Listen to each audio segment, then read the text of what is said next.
Welcome, everybody, to the Lunch Table Podcast with Dylan and Akram, where we talk about what's hot in entertainment. And we are back for another She Hulk review for episode 2, where Jennifer Walters struggles to balance being an attorney but also having superpowers.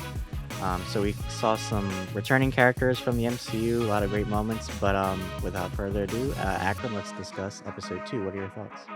Yeah, I would just like to preface to say that I think this show would do a lot better for people if it was given a lot more time to expand on certain elements. And there's a lot of commentary in this show, but it gets muddled with the funny tone sometimes. And I think maybe sometimes that's distracting. But yeah, without further ado, I thought that this episode um, it was a little bit more of a letdown for me. I kind of liked the first episode a little bit more. I'm like weird like that.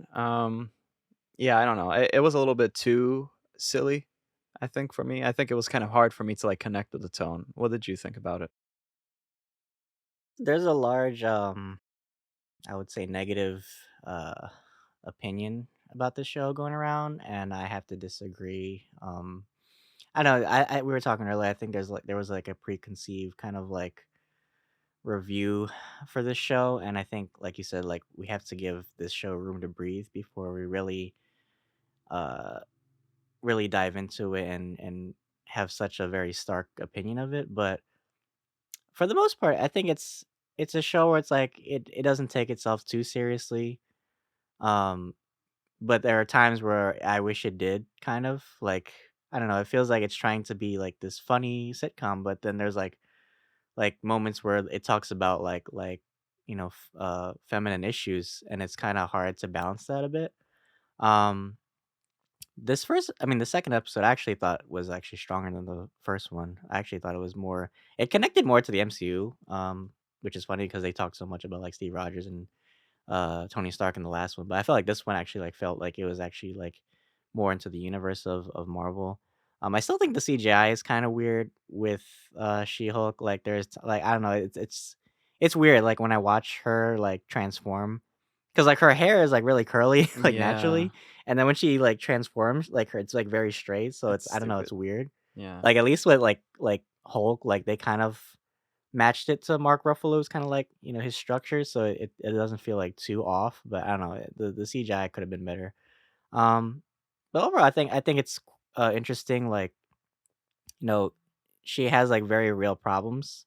I think sometimes that's missing a lot from a lot of the heroes of the MCU because they deal with such, like, grand issues, but I think she has, like, real problems of, like, finding a job, and I think that's a very relatable concept. But, what else did you think? Well, yeah, I think that I mean, again, it's only the second episode, by the looks of it, and from the trailers seen and stuff like that. I think yeah, there's gonna be that struggle to balance. But I think the vigilante aspect, I think she's gonna kind of grow more into her superhero alter ego, and I think we might see like Frogman, and that's gonna be like the alter ego vigilante aspect. But I think as the case goes, we've seen Tim Roth as Abomination here, and I think that's going to play through the whole season. That's my prediction. I think that's going to be her big case. Like, how do you persuade everyone to show that Abomination has changed? And that's gonna give her career like major points in the right direction. We saw Tim Roth. It's always a pleasure to see Tim Roth. I don't see much of him anymore. And Abomination, and lo and behold, he's a watered down but namaste version of Abomination. It's kind of funny, but what did you think about it? Kinda wanna read his haikus, like when I thought he that was was so writing all good. this stuff. I wanna read the haiku that he gave, to Bruce, but, no, My it's interesting, it's ears. like right? Yeah. But, yeah, it's fun to see, Tim Roth back as Emil Blonsky, and it kinda shows, like, not every villain in the MCU has to, like, be evil, like, their whole Yeah. life. I guess they have room to kind of, like, grow, and I guess, because it was kind of like when he was talking about, like, how like, he thought of himself as, like, the good guy, like, he thought he was, like, kinda like this captain, because he kinda was, he's only doing what the government told him. Where it went off was when he got kinda crazy and started, like, killing people and shit. But for the most part, people forget that Hulk was kind of like this rogue monster in the first, Hulk movie, um, and they kinda had to, like, keep him under control too, so it's interesting, yeah, it's like like, Abomination for, I guess, Jennifer would be like Punisher for, Matt, I was about to say Matt Smith, Matt Murdock. Kinda like, how do you change the public perception of someone that has such a hard reputation? So I think there's a beautiful irony in Abomination being, like, her first client, because they have, like she said, like, she has, like, a conflict of interest, like, with him, having a history with her cousin too.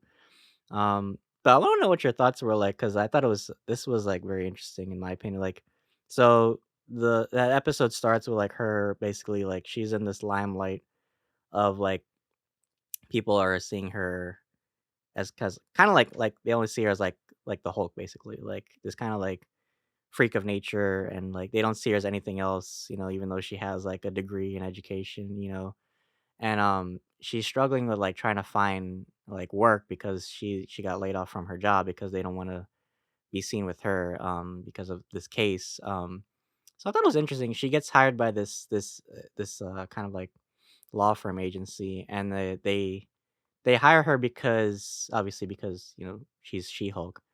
But I wanna know what your thoughts were. Do you think it was exploitative, or do you think it talks about, like, do we have to represent do we physically or emotionally, psychologically, whatever, have to represent the people that, we stand for? What do you think about it?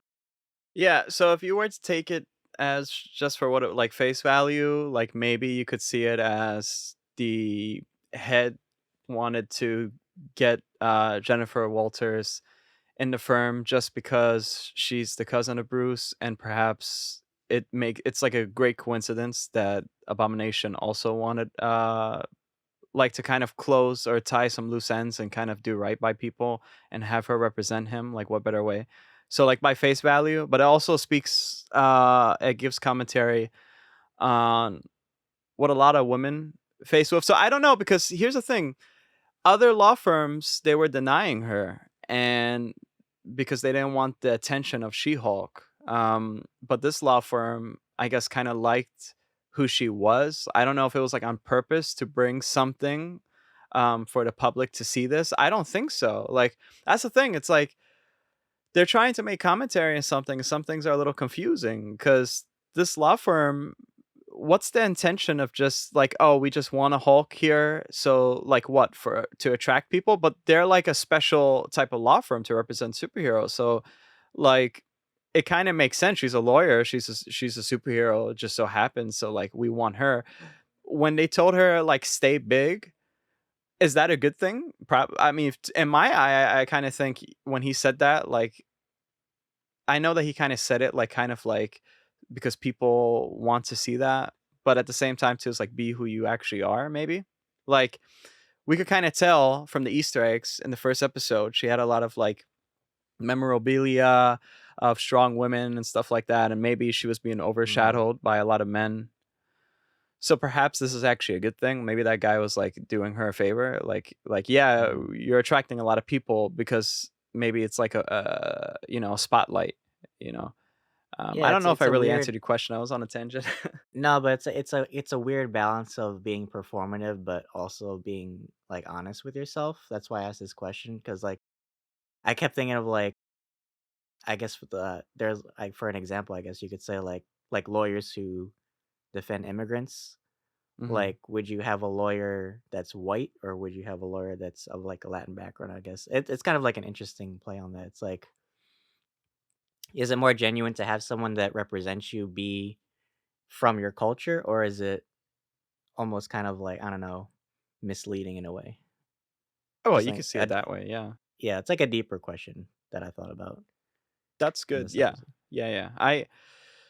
I don't know, but is that deeper question warranted with this show? Because you would think it is, but, like, do you think that it's going in that direction of even asking something like that? Or maybe some things are, like, overshadowed? Like, I think that question I think just because you have a creative mind, I think I wish that they asked that question because I don't feel like that was too transparent. I at first I did, but, you know. And that's the thing, that's what I was talking about, like, like, they're silly, but, like, I wish they would explore these topics more, Right. kind of, because Yeah. like, the MCU tends to have a trope where, like, they try so hard to make it entertaining, but sometimes they lose face value of, like, the bigger issues or at least like with the newer shows. I feel like back then in the older MCU's, like the Iron Man series talked about capitalism and like the mass weapon industry or stuff like that, right? I feel like now, like, I don't know, it's just more for the entertainment value, Mm, but yeah, I don't know, but yeah, it's just interesting that I mean, maybe it is me just like looking deeper because I like to draw parallels sometimes, but right. I think it begs the question sometimes too. Like, what does it talk about? Does it talk about exploitation or inclusivity? You know, Well, yeah, it's hard with comedy. Isn't it strange, man, how lately the MCU has been really funny? I don't know. It's like there's a lot of dark moments, but not really. It's like it's weird. not even funny. That's the weird thing about it. It's like it's trying to Yeah, be funny, but it's like yeah, it comes off as cringe sometimes. Like the whole beginning was like weird because like oh like how she got her name. I right. mean, it is kinda stupid, but, like, I don't know, like, when they were interviewing the guy and she's like, "A She-Hulk," and I'm like, "Oh, give me a break." I'm like, "Really?" I don't know, uh, yeah, it comes off weird, I don't know, it's like, I try to find positives, but for the most and even, like, the family scene we're talking about a little bit before we were that recording, was like, weird. yeah, it was really weird, like, I kinda wanted it to be I don't know, maybe it was because, like, the family, like maybe because they already had a Hulk in the family, so they were kinda used to this already, but I kinda wanted to be like they were kinda scared that, she was gonna turn out to be like another Bruce, like, that didn't have, like, control of her powers, and maybe they were scared, like I don't know. It could have been more interesting with that scene, and you mentioned also, like, that could Doc have been Samson, they they could have, they could have included yeah. Doc Samson in that scene, which I agree, that could have made it more impactful to the MCU. Yeah, yeah, for sure. Yeah, I that was a weird, I don't know, they were like related to her but looked nothing like as if they were related to her. It was like the goofiest type of family. And it was just too silly. And also, yeah, I would have liked to hear a little bit more commentary on Bruce, cuz what's up with this? Bruce is like a main Avenger and he went through so much, and they're not talking about this really. They're just using her to pick up like water and stuff like that a little bit later on. I think Bruce's mother was there though, sitting at the table silent. I wonder why. Maybe that's actually to like foreshadow. Maybe there's could be some talk about Bruce. Maybe she'll give Jennifer some advice a little bit later on. And it's so cool that we also see. So with Miss Marvel was like very family oriented. So it's kind of cool to see other like superheroes like families. I think that's kind of cool to see, and they're like living like a normal life, which is interesting. It kind of reminds me of like celebrities now. It's so weird because it's kind of like meta too with like Titania. Now we just figured out she's a super influencer, which apparently is a real thing. Um, which yeah, well you're lucky they didn't say like any like I don't know some weird things like Gen Listen, Z, millennial, whatever. it couldn't have been worse than that TikTok scene in Miss Marvel, honestly. Oh, that was too much. Yeah, I fucking like, I hate when they try to yeah. modernize shit, but I mean, I don't know, they do that sometimes in Marvel shows and it works too, like, Hmm. if it and maybe not as dark, but if they kinda treated it like The Boys kind of, like, they took, like, social issues and kind of expanded on more, I think it would have had, like especially because it's a show about, feminism and trying to, conquer, like, a very, like, I don't know. Well, let me ask you I've been this. watching The Handmaid's Tale lately, so I Oh, The don't Handmaid, yeah, I I got don't Dylan into The Handmaid's Tale, guys. We're gonna do a review for The Handmaid's Tale season 5, and Dylan's catching up finally. He likes it apparently. I'm glad. I wanted to ask you. A lot of people are saying, right? I think let's address the elephant in the room. I think again, there's a lot of people who have preconceived notions for She-Hulk Attorney at Law, and they even did reviews that gave it a really low score. Since before the first episode came out. I think a lot of people have issues with showing strong women in general. Sometimes they kind of feel like Mhm. there's like this force of this agenda of like, or maybe they call it woke or something like that. Um, I must say again, one criticism I think you and I both agree on is that yeah, uh, I think what gets in the way is the tone. But I don't. I think me and you both agree that there's no problem with showing strong women. But do you think like the hate is warranted? Like, Absolutely not, yeah. yeah, there are times where I feel like an agenda kinda feels out of place, but I think this show is about that agenda, and I think Mm. it's important to talk about those issues, and I think a lot of people feel that it's endangering their masculinity, which I think is stupid, but yeah, it's definitely unwarranted in my opinion. I think a lot of people are just fucking haters and you kinda have to, like, quiet that voice a bit, because it at the core of it, it talks a lot about like issues that women can't talk about, and it's trying to be an empowering show.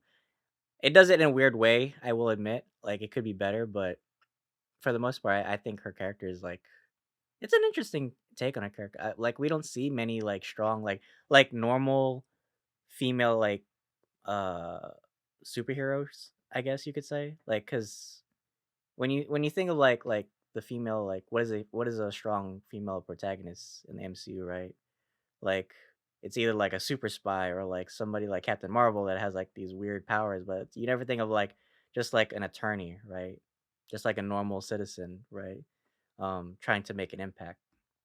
So I don't know. Like I yeah, there's a weird there's a weird stigma going around for for the hate for the show, but I think it's unwarranted. But what do you think about it? Yeah, for sure. I again, the problem is it's a Marvel show. It's a Marvel property. So the same thing what you were saying about the attorney thing. It's like it's hard because you can't look past some things because yeah, attorney thing, but then she turns into the Hulk. So like I kind of understand. The thing is, my thing is, I don't like forced diversity. I disagree with it because I find it very disrespectful. I have a lot of probably unpopular opinions, but I'm not afraid to like say them because I think a lot would agree. Because I think for you to talk genuine about race or homosexuality or just showing like strong women in general, I think I'm a big believer in showing more than telling because then it could come off as like a little bit annoying and people think it may be forced. But I think people who hate the show so far, I do think it's unwarranted. Um, they're not saying like there's a little like little quips here and there like in the first episode, but it was like funny. It wasn't like a thing where like they're trying to force something like, yeah, I'm a woman, I'm better than you. No, she's just in a situation and she's a woman. She's like going through like her life, right? I think the problem is the tone, and I think people are having an issue. And also, I think the show would do a lot better if Marvel produced more shows on Disney Plus simultaneously with She-Hulk, so you wouldn't like attack the show so much because now we have to wait maybe a couple months for the next new thing. And also the runtime, we need to like spend some more time with these characters to delve Yeah. in. It's way So too short. These episodes are way too short. And I think if they really wanted to build a good story, like how I forgot how long was like Moon Knight's like runtime. I think it's a little I know longer, Miss like Marvel's was short, but I never forgot sure. Yeah, like yeah. I think if you really because it's like if you have a short episode, it makes me think, oh, okay, well they're not taking this story really seriously. yeah. It's just like a one and done thing, right? If you make it longer, it makes you more like look at like HBO shows. Like sometimes they'll run like into an hour It's a sometimes. movie. Yeah, Right, because they actually care about, the characters and the script. So I yeah. feel like if they expanded more, it would take it more people would take it more seriously maybe. Yeah, hell yeah. And also you need to we don't know if there will ever be like a She-Hulk Attorney at Law season 2. Most of these shows are like just one-offs, like miniseries to introduce them in different properties. It's like or different movies. So it's like you're making them short. Like what type of impact do you expect? It's kind of like throwing a pebble in a lake and it doesn't make much impact, right? It Right. depends cuz look at Loki. Loki made a lot of impact with the MCU, but if it's like this type of show, I don't know. I think that's why the hates is like coming for it. Especially, it's like everything is kind of like working together to like make some people like not like it as much. There's certain elements at least. Um, I don't know. Who knows? I mean, do you also think it's because people are kind of like falling off with the MCU because Probably. we've had so many Yeah. movies and franchises now where it's kind of like, okay, well, we're kind of like done with the whole superhero trope. But I mean, then again, there's like shows like The Boys that Right. are like really popular. Do you think it's because of that? Yeah. Yeah. I think with any property that has so much has the limelight all the time, and if you do one little thing wrong to change a character that everyone grew up with, that also adds to it. And I think, yeah, there's a little bit of fatigue, and it's hard because if you're trying to do social or political commentary in a show to make it more relevant for younger viewers, at least, or just something that you could kind of like pick on the themes and notions and stuff. Uh, I think it's hard. It really is hard, especially when you're tired of the same shit. I think a lot of people, probably a lot of people who are older than us, actually. I see a lot of young people also talking shit about the MCU too. Um, Me, I don't mind. I love Marvel anyway, so I'm always down to see like the cool redesigns and stuff like that. And I hate telling people, well, just give it a chance. What about my uncle? Did you give him a chance? Did you? Well, like maybe we should give the show a chance because I think we received a little bit of hate for the last review too. Because I think everyone's just like on a warpath for She-Hulk. I think just give it a chance and we'll probably be rewarded at the end. And we're not biased with these shows too. We'll talk a lot of shit because when you hear my rating for this episode, even if I'm defending it, you'll understand that like I understand this episode wasn't all that. Maybe Dylan liked it. I don't know. um, we see it for how it is. Again, this is like a review. And probably next episode will be like a 10 out of 10. Who knows? Maybe it's going to be like this Shakespearean type of That's the episode. I thing, don't there's know. there's what, 9 episodes Yeah, in it's a this lot. series? Yeah. So, yeah, I mean, and they didn't even give us, like, the first 3, so it's like, you Right. have time to relate to this character. Whether or not you like her, at least, like, try to understand her story, right? Mm. Like, I get it, like, sometimes I feel like the MCU tries too hard to pander to people, but I think it's also important. I think it's important, especially now because the Avengers are kind of done, like the whole, I guess you could say. Like, I mean, I know we have like a bunch of movies down the road, but I think sometimes they're trying to use their platform of a mass audience to talk about real issues, and I think that's important. Yeah. Um, but if you hate that, then just don't watch it. It's like why have such a harsh opinion on it, right? If you're not gonna give respect to it. So Right. that's my Exactly. thoughts. Yeah. But moving on, because I know there's other things we have to talk about. So we actually saw Bruce. He was talking on the phone with Jennifer, and he's actually in the Sakaran ship. So I know we talked a little bit about what that might mean for the future of Hulk. But yeah, tell me what you thought about that.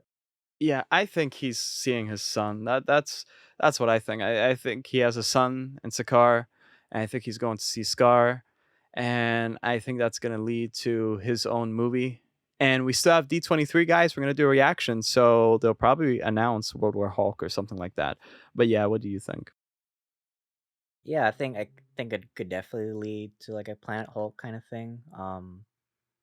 Because we haven't had much with the Hulk. We've only had his movie and whatever cameos he's made in like Avengers or Thor, but we never had like another sequel, like a direct sequel to Hulk, other than this series. So I think yeah, it could be interesting, like like you said, like a World War Hulk kind of situation.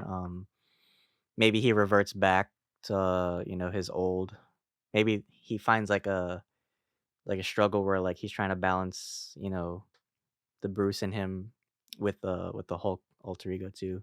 Because I agree with you. Like when we're talking about like I kind of miss like him having like that werewolf aspect or that Jekyll and Hyde play. I think a lot of people kind of aren't fond of the Professor Hulk kind of thing, but I don't mind it honestly. I think it's cool. Um, yeah, I wonder what we'll see down the line for that. But also, I also wonder like because this we saw at the end of this episode. So apparently, Abomination um we saw escaped into with Shang-Chi, which we saw and Shang-Chi obviously where he's in the cage fight. So do you think this like runs concurrent with Shang-Chi or like before or after? Like what are your Well, they thoughts were on that? looking at the she was watching a news that was a leak of right, so that was he didn't actually escape. That was just a leak. Did I That was cut? that what no, I'm Sorry. asking, wasn't that, like, he wasn't actually that was like a leaked clip, right? That wasn't like a thing where like, I don't "Oh, know if that it just was a leak. It happened." felt like it was a live like breaking news kind of thing. That's why I thought like maybe this takes place like before or during Shang-Chi. Well, in the Disney Plus application, they have it set after Moon Knight, and Shang-Chi's, like, before Moon Knight.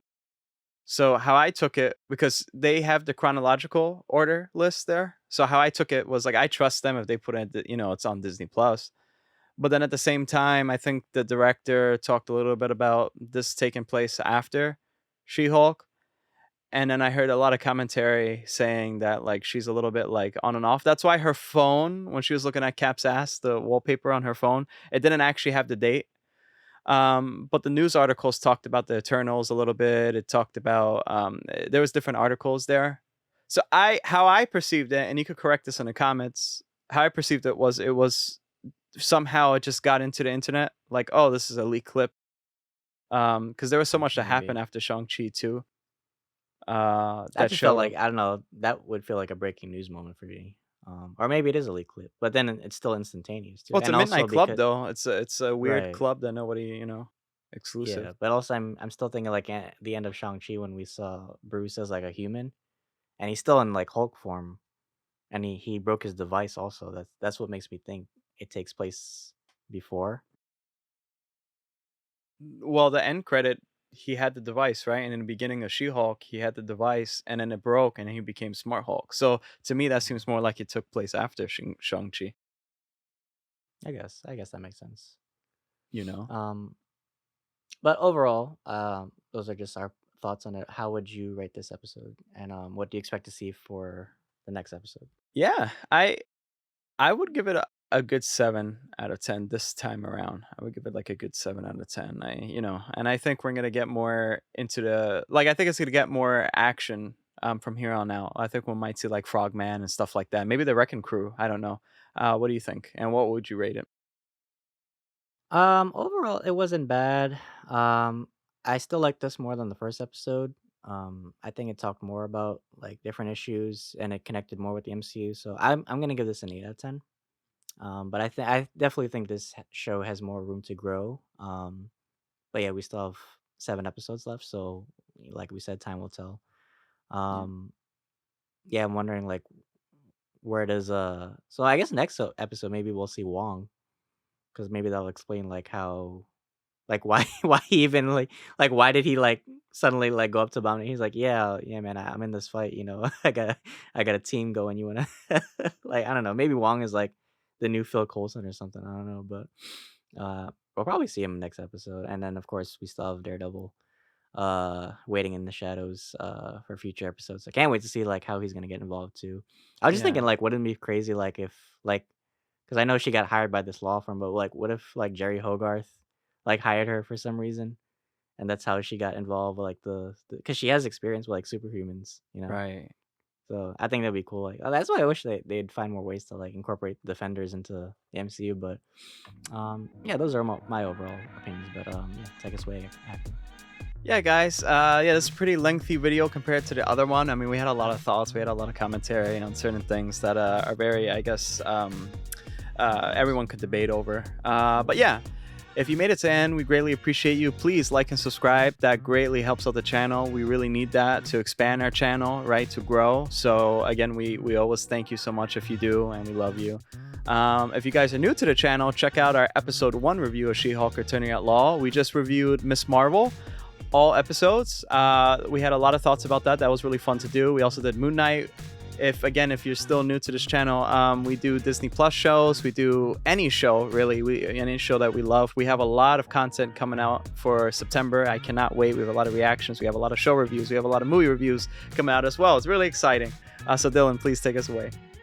Yeah, thank you guys so much for joining us for this review of She-Hulk episode 2. Like Akram said, we have a lot of great content coming out. If you haven't watched Akram's update video, Akram goes over what our future plans for this podcast are and what we have planned. So definitely check that out. If you want to know more about us, you can also check about our Instagram and our TikTok accounts as well. And yeah, we do a lot of fun stuff on this podcast. We try to just be like two cool guys. We love like, the entertainment industry. We talk about gaming. I think D23 is coming up, but we also have is it Ubisoft Forward. Ubisoft Forward also. So we'll be doing reactions to Akram. I think you just watched GameCon recently. Yeah. Right? So check out his Instagram. He has a lot of reactions to that. But thank you guys so much, and until then, thank you for having lunch with us. See you guys.